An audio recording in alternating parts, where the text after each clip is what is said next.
Hi, it's Chris Titley here, and on today's episode of Scoreboard, I'm joined by Michael Kasprowicz. Michael, welcome to Brisbane. What is a beautiful day here on the 6th of June. It's magical. It's a stunning time of year, isn't it, in Queensland, and not only because of State of Origin fever. That's right. Well, we're one down. What do you reckon? How are we going to go in game two? I will smash it. Yeah. No, it was a tough game, the first one, wasn't it? Tough watch, but it's a bit scrappy. I don't want to turn this into a SEN based podcast of opinion. yes. But it was a little bit scrappy. But as a Queenslander and growing up here and seeing the very first State of Origin match in 1980 with Arthur Beetson, was back then, I think that was the confidence that we had in Queensland sport. And I think in my 19 years in cricket, it's always in the background from a Queensland. We'll find a way. We'll find a way. Now, Kaspa, as they call you, what are you up to now, Kaspa? How's your week been, firstly? And then what are you up to? Yeah, really good. Look, 3 kids. 2 of them live in Sydney now. So you're almost an empty nester. Kind of, yeah, which is kind of an interesting concept where I feel like I actually need to find a hobby. Right. You don't have a hobby. You don't have a language or you don't collect NBA trading cards? I've been threatening to learn the guitar for about 25 years. So maybe it's time. Golf, I'd rather be frustrated not catching a fish than trying to find my golf ball. But I do enjoy it. So it's in the background. Maybe it's the walking now that the right knee doesn't work so well to be able to run. But beside all that, I'm actually, I've taken, in my journey, I've taken a different paths. I've always loved to challenge, if you like, the paradigm of the journey of a cricketer in so many ways. So at the moment, I'm working a couple of days a week in an advisory capacity for a private equity group. Really interesting because there's a number of different businesses within this group. One being a brewery, Easy Times, which is down the Gabba. Wollongabba. Easy Times Brewery. The other one is a venture as a film and production company, Nightcap Pictures. There's a property development and project they're actually doing in the back of Mackay, West Mackay, that's going to be coming up soon. So there's different parts of the business, and each of them they've sort of, the owners wants me involved and helping, like I said, in an advisory capacity. So the principles that you learnt from sport, very applicable to business, you believe? Unreal. And that was the reason why post cricket I wanted to get into business because of all these lessons of obviously great leaders from hanging out, having a beer with Alan Border, Steve Waugh, Ricky Ponting, Adam Gilchrist as well.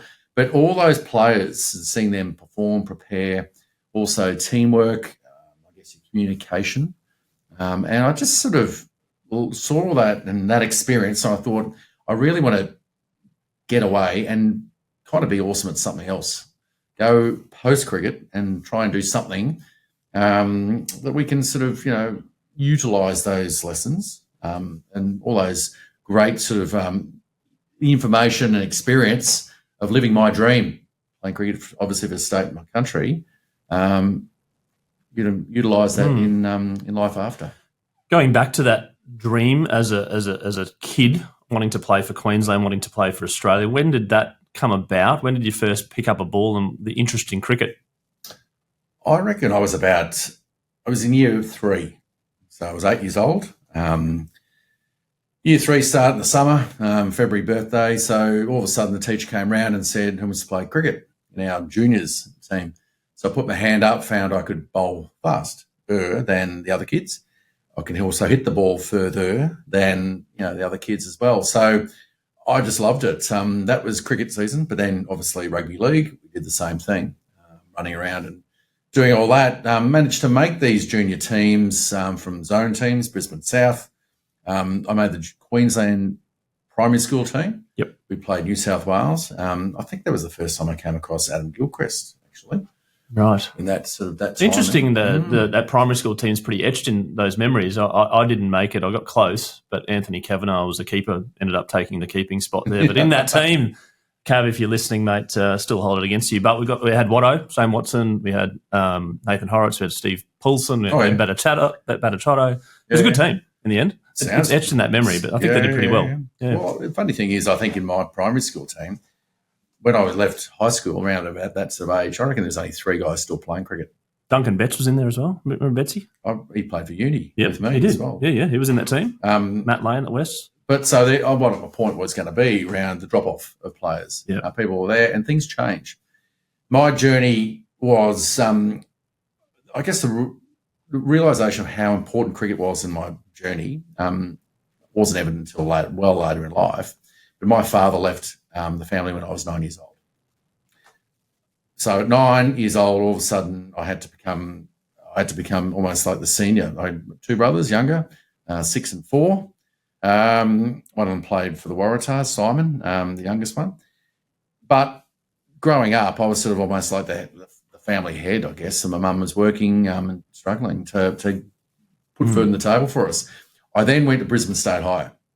Now, what was so important there, and the reason why I mention it, is for a single mum to have going to State High was great because of the GPS competition, the facilities, but all the training around whatever sport it was, whatever season it was before school or after school.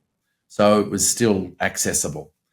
So at the end of year 8 at State High, so I'm 13 years old, I got asked to come down to the first 11 training sessions. In grade 8? In grade 8. At the end of grade 8, Yep. because they were into the next season. Yep. I went, I got asked to go on a tour with the first, they call it the Five Highs tour. For State High, we went down to Melbourne, 16, 17, 18-year-old boys in the team, whatever. We went down there. My mum was not sure about this was a good idea, but I went down there, played for State High, first since year 9, the next following year. I think I even got Player of the Year in year 9. Then at the end of it was actually at the end of year 12 in 1989, having just come back, I'll come back to this bit with the rugby, but all of a sudden I went back to, I got picked in that school holidays period over that summer, 89, 90. I got selected to play cricket for Queensland. I'm 17 years old. I didn't have a chance to put my second chance QTAC back in the day, nominations for where I wanted to study, what I wanted to do. I was away on a southern tour with, so you got your TE score, was it? TE score, sorry. Yeah, that's what it was, yeah. But out of, I think 990 was the best, I recall. It was, yeah. Mine wasn't anywhere near that. But what I did with a few mates, I decided to go back to school the following year. So I was actually in playing for Queensland the summer and going to Brisbane State High. So, yeah. So I'm just pointing that out. So all of a sudden, I'm 17, I'm in the Queensland team. But the reason why I'm staging it like that was that I've kind of lived my life, I realised later, almost like with the expectation or the, if you like, the impression, someone else's impression of who Michael Kasprowicz is.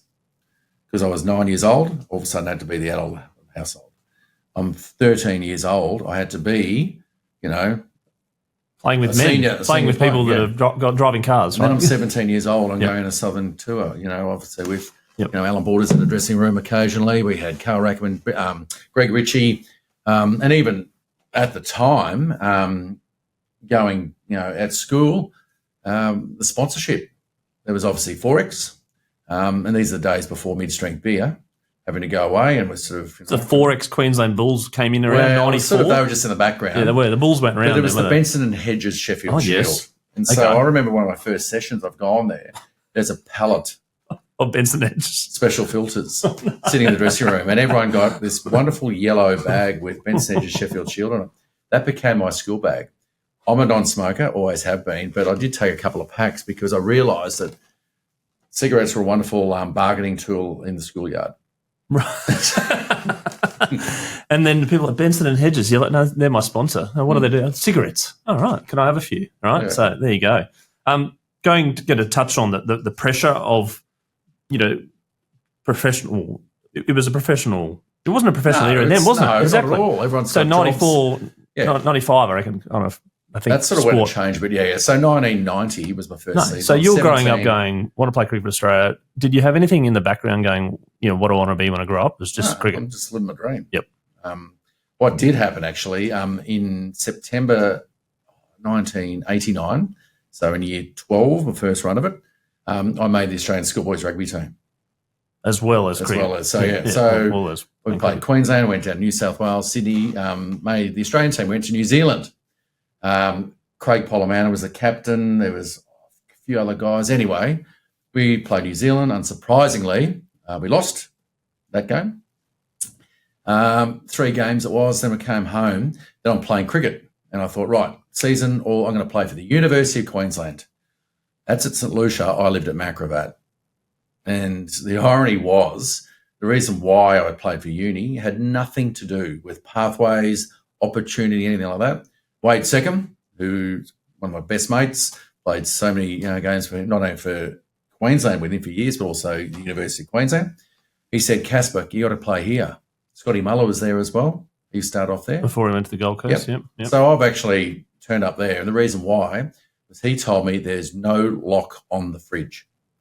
And everyone just helped themselves to the beer. So that was my motivation, obviously, at 17, 18 to play club cricket. It's interesting, this connection of why people play sport sometimes. And like kids my age of 12, 10 and 8, they play because one of their mates plays. And it almost feels like wherever their mate plays, it doesn't matter if it's down the road or whether it's halfway across the Brisbane.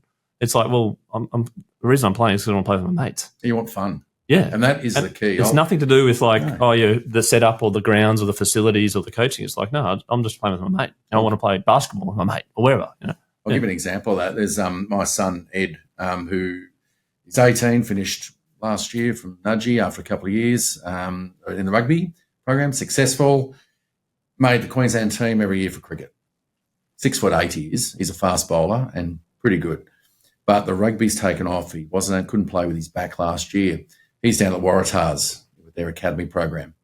But back in the day, it's quite funny because you'd get parents come up to him and say, "Oh, great. Hey, mate, it must be awesome having your dad as your coach." And he said, they used to say, "What's the best thing? What's the secret? What's the best thing your dad's told you?" And he'd look at him sort of blankly and say, "My dad just says go and have fun." And you know what? That is the secret. If you're having fun, you don't know where this will take you. The other angle, corny line I throw in there is that people would say, I can see where he gets it from. Obviously he's old man and all that sort of stuff. And the throwaway line I'd throw in there next was that, he's actually got all the tools. They'd say, why is that? I said, because he gets his aggression from his mother. Right. There you go. A package, and all in one package. I'm just going to touch on that kids, parent, sport thing at the moment because going through that now as a parent, and we've talked about it in a number of different podcasts around the parental behaviour, the parental guidance, I suppose, and you've mentioned there just to have fun. When your son, Ed, for instance, had some bad days and good days, how did you cope with it? I loved it. I loved watching the kids play. And I think that's the key, even that line. So I actually did a session at East Redlands a few years ago now, and Queensland Cricket helped. And I said, look, can I just do a session with the parents? And I framed it thinking that Queensland Cricket had taken on, but they never did. So I'm not going door knocking and trying to, got no time to do it. But the theme I used was the ride home. And the reason why boys, especially at age 14, 15, stop playing, it's because of the ride home, the debrief they get about their performance. And they're only trying to help, I know, as parents, trying to help these kids to get better. But the ride home, all of a sudden, they're not enjoying it. They're not having fun.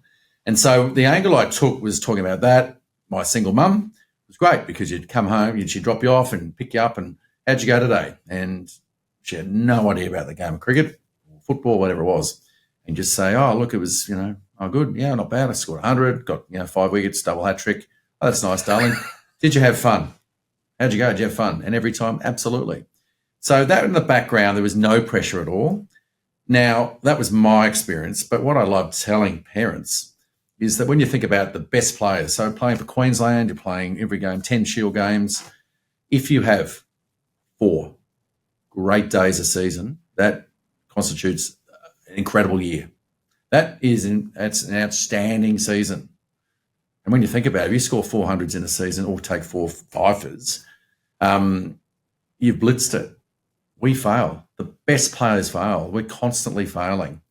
And I think that's where the expectation of your kids and your sons or daughters, whoever you're playing, it's just let them play. I realise you just want to make them feel better and help them out.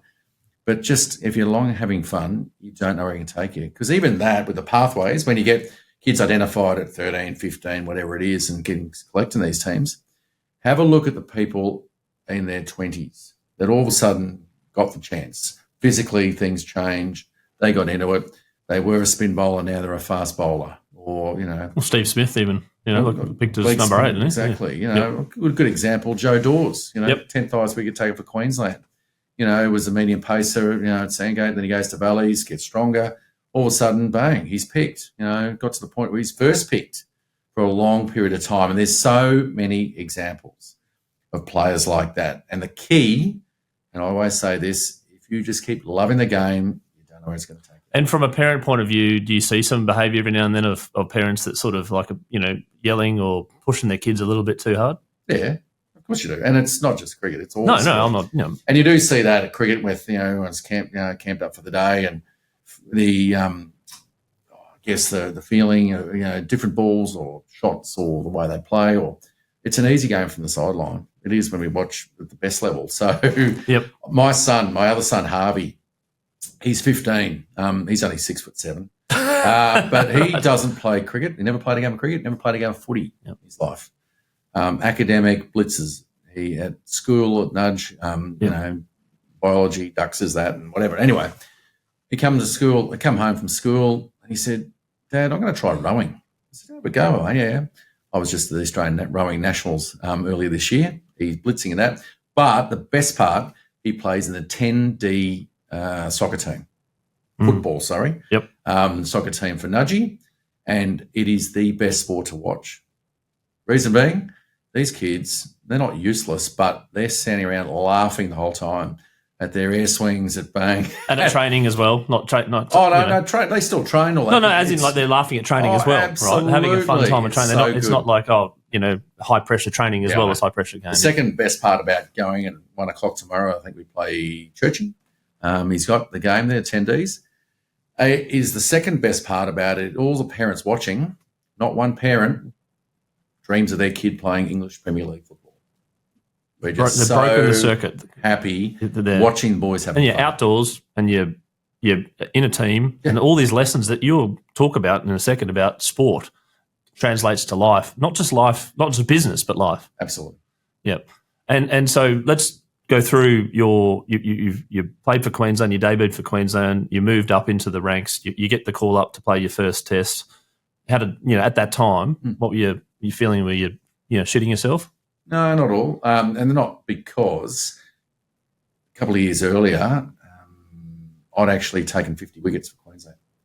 So 91-92 season, I think I was the youngest to take 50 wickets, more than 50 wickets in a Sheffield Shield season. So I was confident that, and ultimately when I first played for Queensland, Ian Healy had come back for a training session amongst the Australian games. I went to Heels because I was nervous about playing this first game, and he said to me, he was my coach for Brisbane South, under 15 team, rep team, school team at the time. So I knew him, he was my coach. Now all of a sudden I've seen him play for Australia, playing for Norths he was, and after 6 games, I think for Queensland, he got picked for Australia.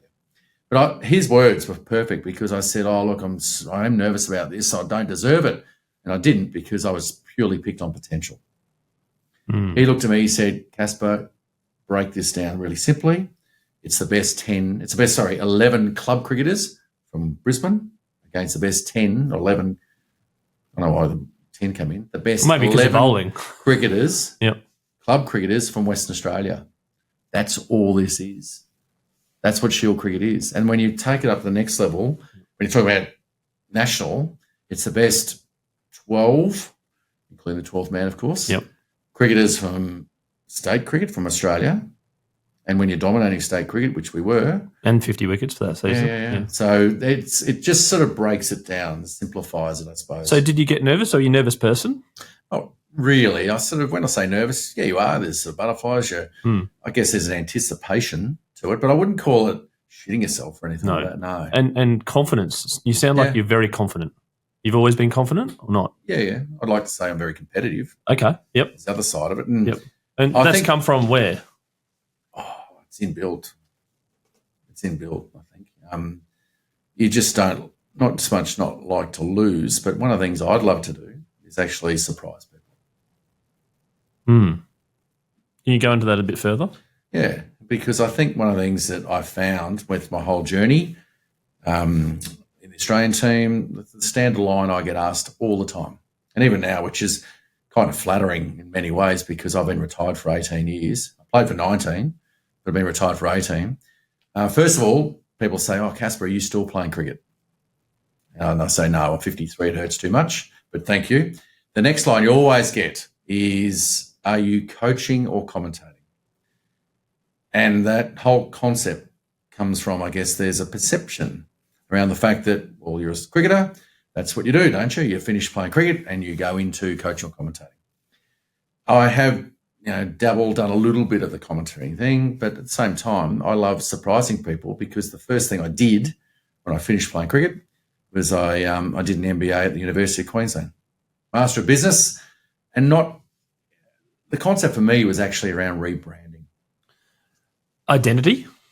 Like people go, there's a cricketer, right? How do you feel about that? Like I said, I love surprising people because in the conversation, I actually went and studied. I did an MBA and I've been doing advisory work. And straight away, it doesn't change perception or opinion.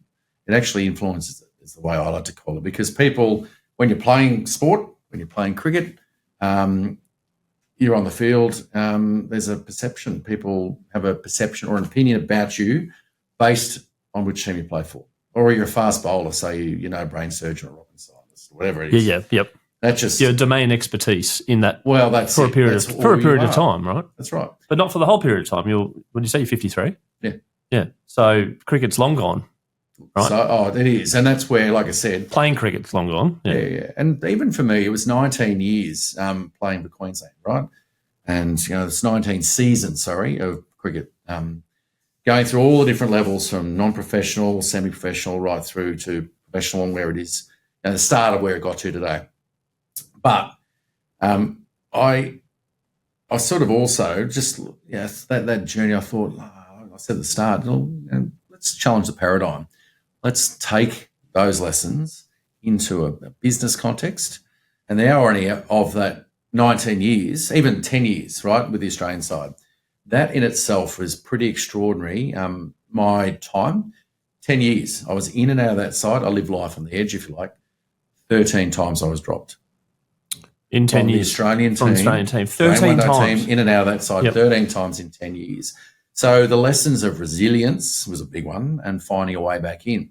And whether it be you're in and out because of an injury or whatever it was, that's all part of it too. So you often get asked about, why'd you keep going back? And it's like, well, why wouldn't you? And I think that's why you get competitive not only externally but internally. It's, get injured, bang, I'm going to come back. Or get dropped, I'm going to surprise you. I'm going to find a way back in. And if you like, even internally rebranding myself for the selectors. You talked about fun before as a kid and playing sport. When you got to the highest level, were you having fun still? A really good example was when I first test match. At the Gabba? At the Gabba against the West Indies. Yep. Good team, the Windies, back then. Excellent team. It was one of those things. But I didn't get a wicket. Yep. Didn't get a wicket. The second test match, playing Sydney, didn't get a wicket. First innings, Mark Taylor didn't bowl me in the second innings. He opened with Mark Waugh, second innings. Highlight was I hooked Courtney Walsh for 6, though. But out of that, I got dropped from the Australian cricket team, right? So in for 2, out, gone, see you later. Andy Bickle, my best mate from cricket. Yep. He got picked. He replaced me, right? And it was one of those things, the very next game we're playing down in South Australia, Adelaide Oval, which is not exactly the bowler-friendly. Yep, fast bowler mecca heaven. Yeah. And I remember this conscious thought that I had. We were going down there and you've sort of found it was a couple of games later. The next game was New South Wales at the Gabba, and I found myself trying too hard and feeling unlucky because all of a sudden, the Nick that didn't carry or the LBW didn't go my way or something just didn't happen.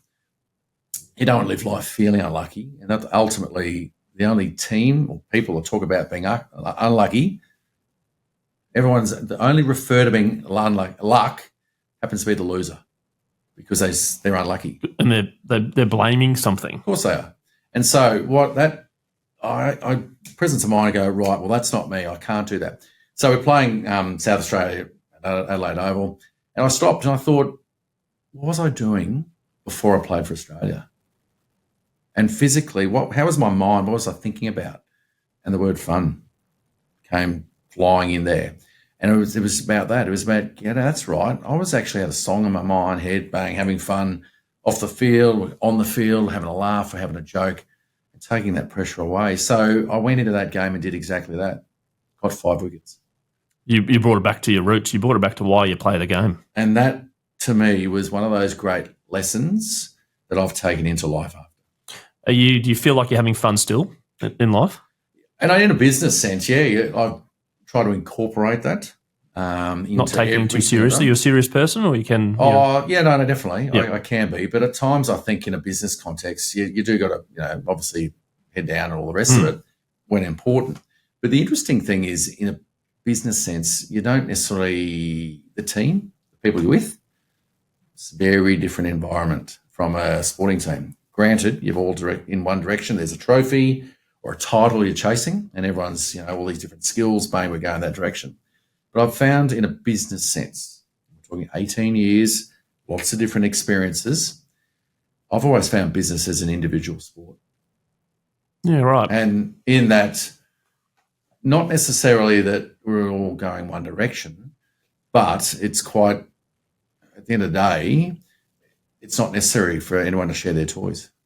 So the motives are different, you think, in business? Yeah. And there's a bit of selfishness, I wouldn't say selfishness, maybe lack of transparency about what the motives are in business. Maybe people are like, well, no, I want to make $1 million or something. The difference is could be monetary, could be something else. Whereas as a team, maybe there's a World Cup coming up, so that would be, a highlight. And you're all in that together. Oh, well, some of the most narcissistic people I've ever met were actually not in the Australian cricket dressing room, but actually in a business context. Yeah. And you talked about the 4 good games a season. Yeah. How do you translate that to a business year?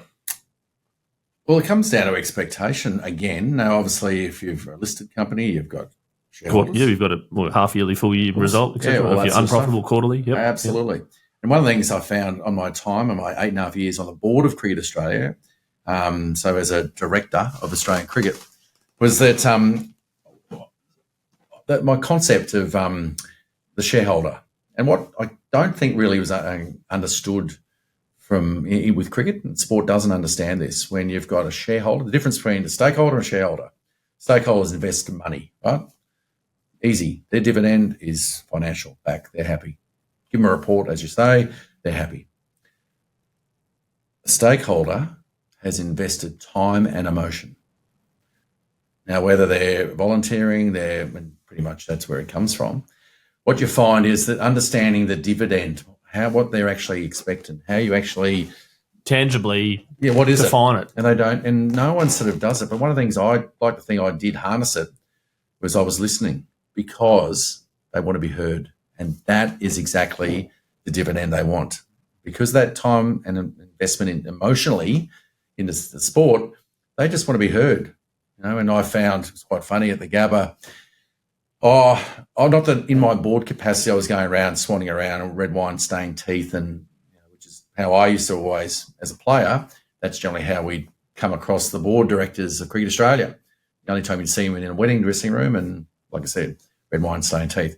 Not my style. And the Gabba test match, though, I was always representing. I'd be at the Gabba.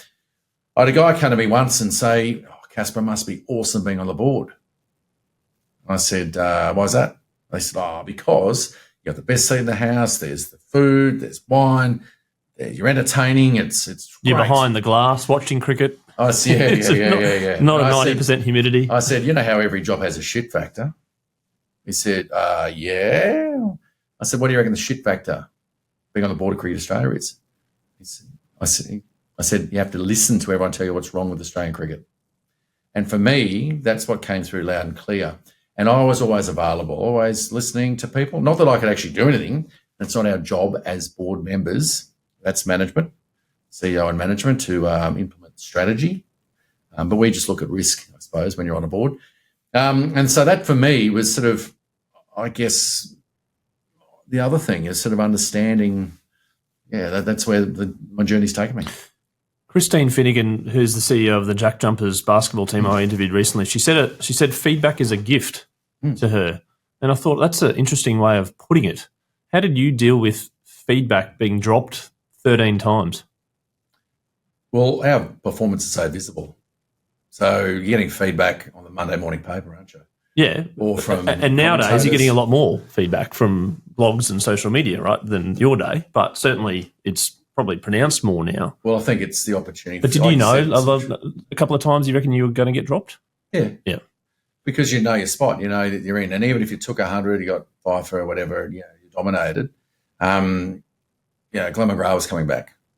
And that's, your piece, where you fit.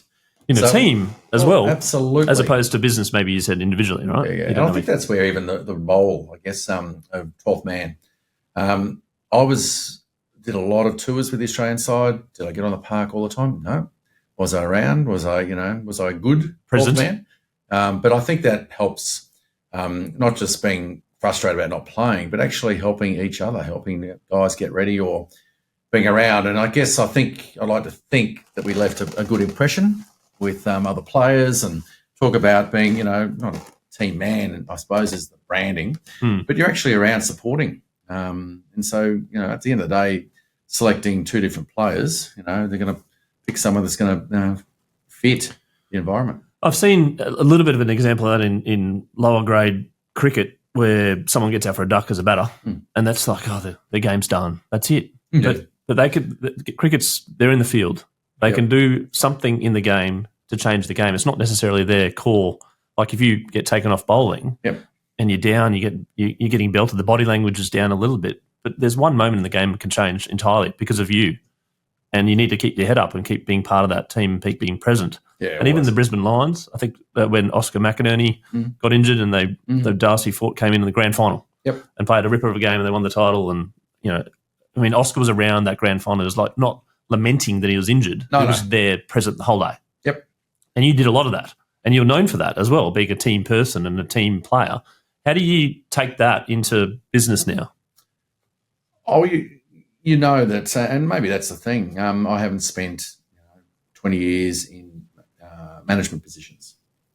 Or I'm not an engineer, I'm not a lawyer, I'm not an accountant. I did get a distinction in accounting, actually. You got an MBA. Yeah, but I did but that means nothing. That's just a ticket to play. Maybe drive in business, that's all it is. It's kind of not regarded that high in Australia. India, mate, it's gold. But one of the things I found was that, and maybe that's the frustration I've had, is you spend 20 years playing cricket professionally and all those experiences. You go get an MBA, which like to see rounds it off, probably. But there's been roles I've gone to and been told straight, we can't compare you with other candidates for this role because they've got 20 years management experience. Right. And it's not as linear, my journey. And that's where for me, consulting, even the term an entrepreneur, like to think differently, not just a Myers-Briggs, but your personality style or where it fits into. And so a bit like your own performance as a cricketer, your strengths, weaknesses, where it all fits. And rejection and resilience is part of that now. So that particular job offer potentially was like, oh, okay. You obviously took it on board and you went, okay, well, there's better fish out there. There's another job out there for me, etc. Yeah, well, I had a contract for 2 years working for a company called IntelliHub.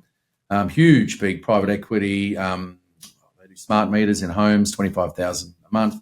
Last 2 years, with a side project, was brought in just to head up this side project, to which I did. Got to a stage, all set to go, and then they didn't renew my contract. No, thanks. We're going to just take it down to Melbourne now and run it there. Right. And it's one of those things that, having been dropped, as I said many times, and look, ultimately there's decision makers and you can know how it works, and that's fine.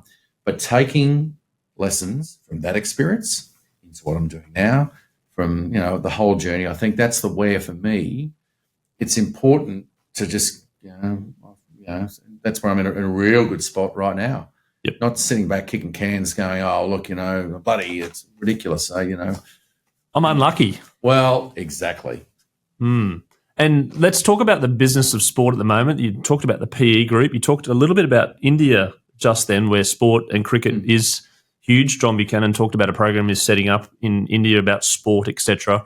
We're seeing private equity enter sport in the UK in the 100. Yes. We've got Cricket Australia here, where you've probably got private equity knocking on the door of every Big Bash team saying, how can we get a piece of this gold mine that Cricket Australia's held on for so long, which you're part of. Recently, the Brisbane-based private equity group acquired the Jack Jumpers. Yes. How are you positioning, and what are you thinking about the business of sport now, where, when you started playing for Queensland, none of that? No, it wasn't, but that was my goal entirely. And I think my skills, as I said before, from a player to board and with Australian Institute of Company Directors graduate behind it as well, so I understand the governance of it. I was the CEO of Queensland Cricket in an interim 6-month period as well. I have actually done commentary and represented every stakeholder group essentially. So I have seen it from every lens around how sport works, been involved, connections. I was on the Australia-India Council for Department of Foreign Affairs and Trade for 6 years with 6 people handpicked to help out. So I've got a lot of access, understanding also around how India works. So I'd love to combine all my skills in that advisory capacity, but also in a fundraising. Yep. Also, because it's going to be something really awesome coming up in sport. We've just seen, I guess, out of that, you said the 100 over in England. Yep. They've just made £500 million, so $1 billion Australian dollars, selling 49% of these 8 franchise teams that they to either private equity, high net worth, etc. Groups. Yeah. And in particular, and this is where we know some of those people, they're IPL teams or they're private equity from the US that have actually invested and own their own teams in the US, the Major League Cricket over in the US, which had started out. I think one of the Microsoft founders involved in Seattle. Yes, one of the franchises there. Sachin Nadella, yep. Along with his mate, I think. Not founder, CEO. Sorry, yeah. Your CEO, who also is his mate, who I think Adobe CEO, and all his Indian mates. But as a passion project, and so they bought into the London Spirit, and so straight away you're looking at Australia, and that's even before talk about Saudi Arabia, right? The Saudi interest, which has gone to the EPL, the Premier League early, all that sort of stuff. And so it's a really great time. And even someone said to me, but not in Australia, there's no investment in sport. What are you going to do? You can't buy the Melbourne Demons, for instance, Well, I realised that, and Altor Capital, and having had a couple of conversations with them as well, with what they do. They bought the Tasmanian Jack Jumpers, as you said. But even what I love around examples I use for the business of sport, Wrexham. Welcome to Wrexham. And the content as well. Content. So the what I reckon I love that is they bought it for $4 million. That was Ryan Reynolds and his mate as well. Which no one can remember. That's right. Yep. Sorry, not no one, but a lot of people can't remember. Yeah, Ryan Reynolds. It's like the U2. Like, Bono. What's the bass player's name? Kind of like that. Anyway, but they bought that for $4 million. Then someone mentioned that it could be worth 400 now. Right. Now, the reason being that they've gone up into 2 different divisions. Promotion, yep. But obviously they filmed and they produced this whole series on TV, but it was the storytelling. It was the storytelling around that journey. That's the business of sport right now. And we've seen plenty of documentaries. I even spoke with Al Graham from Suncorp recently with our Bulls Masters. We're up in far north Queensland. I'll come back to that later, perhaps. But I spoke to him. I said, mate, why didn't you go for Wrexham? That Wrexham, they're coming out to Australia. 2 games here, 1 in Wellington. And he said, look, I don't think that really it's going to, fill a stadium with that. That's his job. The other side of it is that you want to actually get sell Brisbane to the audience that are going to be watching that show, like they're going to be coming here in 2032. Yes. Yep. And that is the business of sport. Tourism, the benefits for the TV show, for their coming here, sure, it's a game, it's a novelty match, but when you think about the extended value that actually brings, it's pretty exciting. I did a breakfast panel the other day about what was mentioned was Magic Round and Gather Round in the AFL, which is a concept 10 years ago didn't exist. But then the Queensland stakeholders bid for that, and then now there's apparently Gold Coast bidding for it, and there's other people bidding to saying we want the Magic Round. And Adelaide's done a wonderful job with Gather Round in the AFL, but it's not about the footy as well. It's about the tourism, it's about the hospitality, it's about everything in the city as uplifts. It goes nuts, doesn't it? I think when you see everyone come in different team jerseys and groups of blokes. So they might do the Friday night game, but then the race is Saturday. Yep. And I think, isn't there... There's conferences on now with the Magic Round. Absolutely. At the RNA and all that sort of stuff. Conveniently timed, of course. But I think that's the reason why. And I think tourism is one thing too. If you're going to go to India, and everyone says to me, Kaspa, I'd love to go in India, see India. And no one knows where to go, what to do, but if you're going there to watch sport, if you're going to watch an Australian Test series or watch something like that, and I think that's the beauty of sport does. It gives you not so much a reason, but it's a vehicle to go there and then experience everything around it. When it comes to sport, you watching now, cricket, where do you sit? You've got the 2020 game, you've got the Test game, you've got the one-day game, you've got Sheffield Shield, different combinations when you were growing up. Where do you see the future of cricket in line with the business of sport? I think it's confusing for a lot of people. And even, someone mentioned it's about, I think next weekend is the World Test Championships. Yes, in Lords. I don't know. South Africa. South Africa. Okay, I didn't know who they were playing any of this. Australia was over there. Yeah, and it's like, was it? And they said, you're not going over? It's like, no. Well, I'm not. There's no junker to jump on for a start. So, and it's confusing about who or what and everything else. I think that's where these 2020 tournaments, like our Big Bash, set in stone. December, January, school holidays, bang. Tuesday night, Wednesday night, Thursday night, Friday night, Saturday night, Sunday night. Yep. Summer. It's relaxed. People are relaxed. They turn the TV on. Yeah. There's no school. There's no homework. No. And even I think international schedule is blocked off for the IPL because it has to be that. But what you're finding is that the Pakistan League started at the same time as the IPL. You got the Major League Cricket going to be starting. The calendar shuffling, hey? Well, there's lots of that. But I think maybe cricket will get to a stage where it ends up being a bit like international football, soccer, where there's all these tournaments, English Premier League, all that, but then there will be World Cups or competitions where your national teams come together. Now, the Australian cricket team, I think, there's an Australian team playing somewhere around the world pretty much all year. And I was speaking with Brendan Wild, actually, who is for Cricket Australia. Wildy is actually head of, what's the term, maybe all the grounds. So around every stadium. So right through the Australian season, you've got every stadium from Perth, Optus to MCG. He's the boss of every ground. He was saying that 7 weeks is what we've got off. He's had off all year. Because this summer we've got one T20 matches, I think, and one-day internationals against South Africa in Cairns and Mackay. We've also got Darwin, I think, gets a T20 match up there. And you've got India coming out for T20s before the season starts. And when I say the season, we're talking about the Ashes. And the most exciting part about that is the fact that days 1, 2, and 3 at the Gabba are sold out right now. And that just shows you the interest there. I know the MCG, I think they're doing the same. Well, they got the 220,000 on the pre-sale that day. There you go. And that gives you a good example of the importance and the value of Test cricket. It's still number one. It is absolute number one. And it's got to stay that way. Fantastic. The India series last year was magical as well, and sort of re-injuvenated with Sam Constance, a little bit of entertainment and theatre as well, chucked in there. But, Test cricket versus 2020, how did you position your son to play cricket? Like go out and belt the hell out of it, or just, do the front, block 100 balls?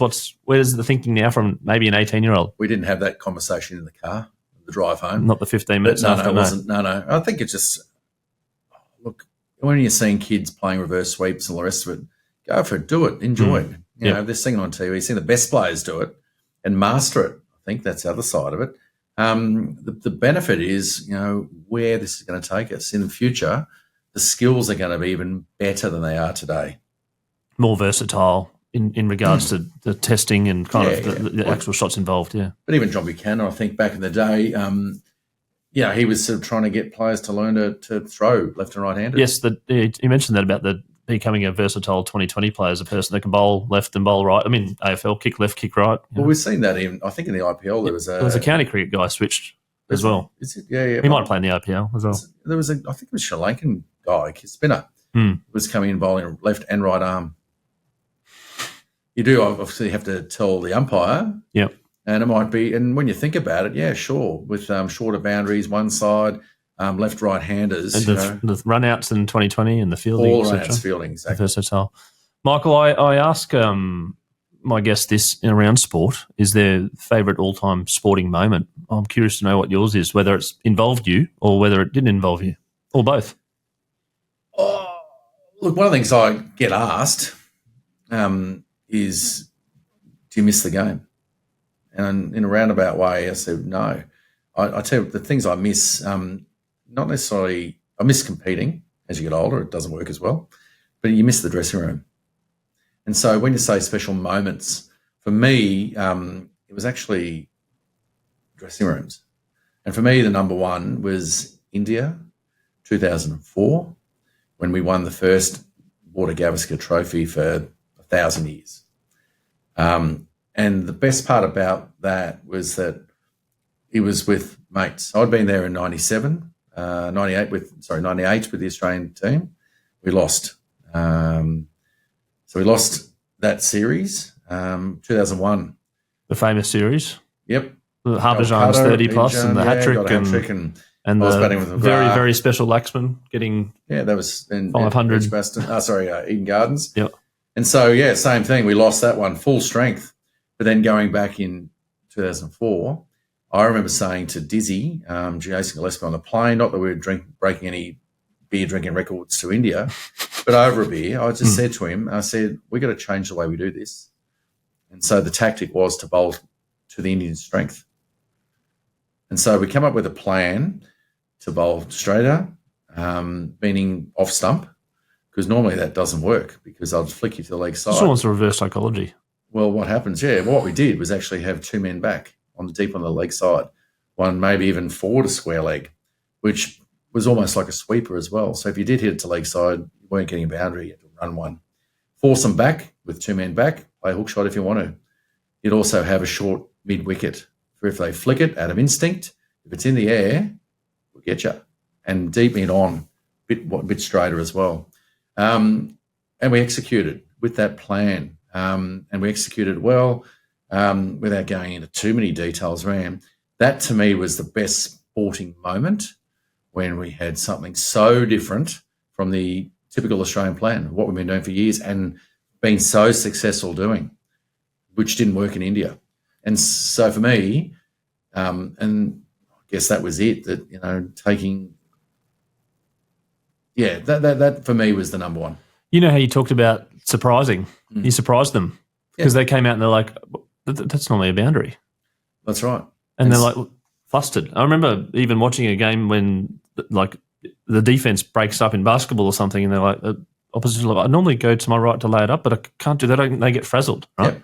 You frazzled them. Yeah, exactly. And another question I ask is your scoreboard moment, which is a moment in your life which you can remember very, very vividly, and it's almost like a Kodak moment. You go, I remember that moment, and from then something changed. So 1998, I mentioned before, India. Conveniently, I think everyone was injured. All the fast bowlers were injured. So I was leading the Australian bowling attack in India. Easily the toughest, most hardest conditions, 35 degrees plus, flat wicket, not a blade of grass, let alone a living organism in the wicket, which isn't great for fast bowlers generally. And we lost the first two test matches against India. Tendulkar was on fire. Before that game, I actually remember two things before the game. There were Dennis Lilly coming around the field. It was like an oasis, this guy walking around. The greatest fast bowling resource of all time. Dennis was there, and I just said to him, "Oh, mate, come to watch training." He was over there with the MRF, Pace Foundation, helping their young fast bowlers. I said, "Dennis, you've been watching Tendulkar. What do you reckon? Is there something in his technique or something you spotted?" He looked at me, looked skywards, rubbed his beard, had a bit of a beard, come back down. He said, "No, mate, just make sure you walk off with pride." So when the greatest fast bowler of all time had nothing, it was like, right, good luck then. However, I was talking to Javagal Srinath before the game, that he won, fast bowler, have a chat. I said, "What's the secret with reverse swing, mate?" And he said, "You've got to keep the rough side dry." And out of that, it's got nothing to do with sandpaper. Don't worry, that's a load of shit. It never did have anything to do with it, mind you. So it was keeping the rough side dry, of which I mentioned to our team. I said, right, the second innings. So instead of the ball going to the keeper, to the slip, to the gully, to every which is the traditional kind of the ball was actually getting walked over, held in two fingers, bang. And I'm a good perspirer, a good sweater. Well, I mean, you're in India as well. Well, I'm one of the best to speak to. So a few of my mates, you're VIP. They'd endorse that. So MVP, I'd sorry. walk over and literally from mid-off grab it with two fingers. And all of a sudden, from that experience, I ended up getting 5 for 28. We ended up winning the test match. And so the takeaway from that, and I've always used this in every part of my life, and certainly in a business context, is you have to adjust your skills to suit the conditions. Adjust your skills that you might have that work to suit those conditions, because it might, while bouncy outswingers work at the Gabba, they're not going to work at Chinnaswamy Stadium. And find a way, and that's where for me, as a theme, I think, obviously from the cricket side of things, I'd love to take that into everything we do these days. So you've got your controllables, your skill set, your mindset, everything to go, but then you've got the external factors, the weather, the ground, the crowd, everything you need to adjust and adapt and move and think quickly. And I think cricket more than any other sport, really, we've got all these external influences on my performance that I have no control over. So you've got, as you said, the weather. I've got a pitch. I've even got an umpire determining how successful I am. Out of your control. Absolutely. Sometimes. And you can't waste any time worrying about that stuff. You have to prepare yourself the best you can, and, it'll dish up whatever result. But put yourself in the best position and, if you like, own your journey by doing that in your preparation and what you do, so that you give yourself the best chance to succeed. Cass, we're going to finish on a couple of fun things. One's a trivia and one's a scoreboard scramble, which I do. But trivia, which you might not know, or you might know, but do you know how many balls you bowled as a cricketer in first class, including List A? I haven't. I know it's a lot. Like I said, 19 years. I know I've taken, 955 wickets? In first, I don't have that stat, but I know it's over 500 for Queensland, which still is the record. It's 900, yeah, it is. I don't think anyone's close, by the way. Not with bowling workloads these days. You think you'll be forever? Well, there's no way with the bowling workloads these days. I think Nice is in the 200s, I think, currently. But even with sports science, the way they've come in and controlled it. Anyway. It's a bit like the 1,000 goals with Tony Lockett. Maybe I should be endorsing sports science. Thank you so much. There you go. We're looking for a sponsor. We're looking for a sponsor as well, so don't worry. I'm not sure what sports science really is. Anyway, look, I'm going to say, if you're saying 4-day cricket, yep. 1-day cricket. And including, it's going to be over 50,000. Can I throw some 2020s in as well? You bowled 42 balls in 2020 internationals. Internationals, yeah. Including the very first one, which was kind of a gimmick. Well, I got 4 for 20 odd. When they had the bigs and all this stuff. All the retro gear. It was the very first time. It was a bit of fun. And what was the most disappointing thing out of that is I didn't get man of the match. 4 wickets for 20 odd. One of the batters get it, did they? Yeah, Ricky Ponting. Right. Really? 80, 90? So what, 80 versus a 4 for 2020? Come on. You reckon the 5 for 100 things similar? Yeah, it's similar. It's always has been as a Has anyone ever thought about the data behind that? Is it just kind of... Well, put it this way. Data scientists. McGrath suggested when we walk off, if you've taken a fifer, get the ball in your hand and walk off holding the ball in the air. Salute the crowd. So we do that. Every bowler does that now. You get a fifer in a test, you salute the crowd at the end when you're walking off. Were you in the era where the 50 became the reverse bat thing? Because that's a thing now. Really? Where they raise the bat reversely now because it's halfway to 100. you seen that in Test cricket? No, they're the most stunning. And when someone gets a 50 now, you notice them on they? Test cricket. You watch it; they'll put the other side of the bat up as to the crowd to the 50. Is that another chance? And then when they get 100, no. well, maybe. But then they get 100, they do the real. Really? Yeah. Oh, okay. Well, No, maybe it's I've just never me. noticed it. The one that does stand out was when Jason Gillespie scored his 50 at the Gabba.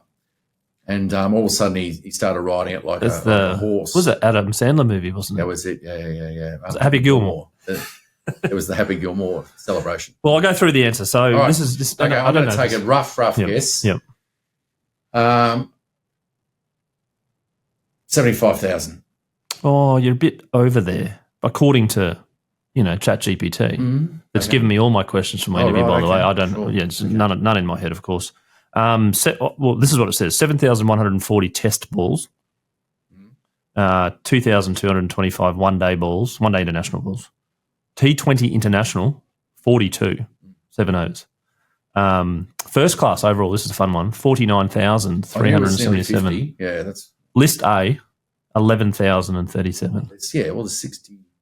You played a lot of lists. That's all the one day. Not quite 70. Yeah. And 2020 overall, which is maybe for T20 for your state, maybe Queensland, yeah. 252. Okay. 40 odd overs. Would have been about 10 games or something. So the season. 62,073. There you go. Which comes to, I thought, if you look at the whole numbers, you've exceeded 10,000 overs. The other thing that you never be able to find in a statistic is how many balls I bowled in training. Well, that's So how about on we the double ground. that? Yep. Yeah. So 100,000. if there's 100,000 balls at a 20-metre run-up. Call it 20,000 overs then. That's the 120,000. Make it a round number. Why not? Yeah, I know. So there you go, 20,000 overs. Well, think about the distance we run. Mm. I think no wonder my right knee's squealing. Even sitting here now. And the other question I ask is the scoreboard scramble, which generally combines. It's a word you have to spell backwards, but because I've been doing a few podcasts and I kind of combine the podcast, but let's just not combine the podcasts today because I've got a good one for you. Mm. And you need to. I'll give you 20 seconds to do it. And it's a bit close to home. You're going to have to spell. Now you're going to have to help me pronounce your last name again. Kasprowicz. Kasprowicz. I've got it. You're going to have to spell Kasprowicz backwards in 20 seconds. Your time starts now. ZCIWORPSAK.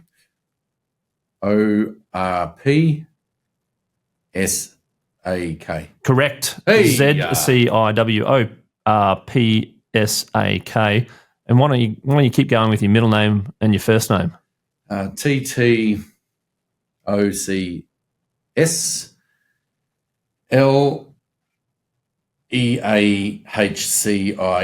Jackpot. Nailed it.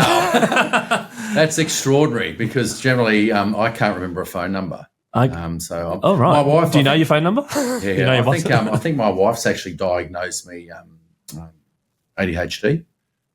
Mm. Yeah, wife diagnosed, I think, as most of us are, most males are. So I'm gonna say it quickly for people: ZCIWORPSAK I tell you what, it'd be maximum points in the game of Scrabble, wouldn't it? It would be maximum points, especially the Z, because the Z would know. throw in there. Oh, there you go. We should call it the Scoreboard Scrabble. Yeah. But Michael Kasprowicz, thank you so much for coming on Scoreboard, the podcast today, to share your journey, some insights into around what sport was like for you, what life has been like for you, what business is like for you, and intertwining all of them together. Wish you well in the progress with this private equity group that you're working for and other ventures that you get yourself into over time, and looking forward to catching up again. Thanks, Chris. Thank you.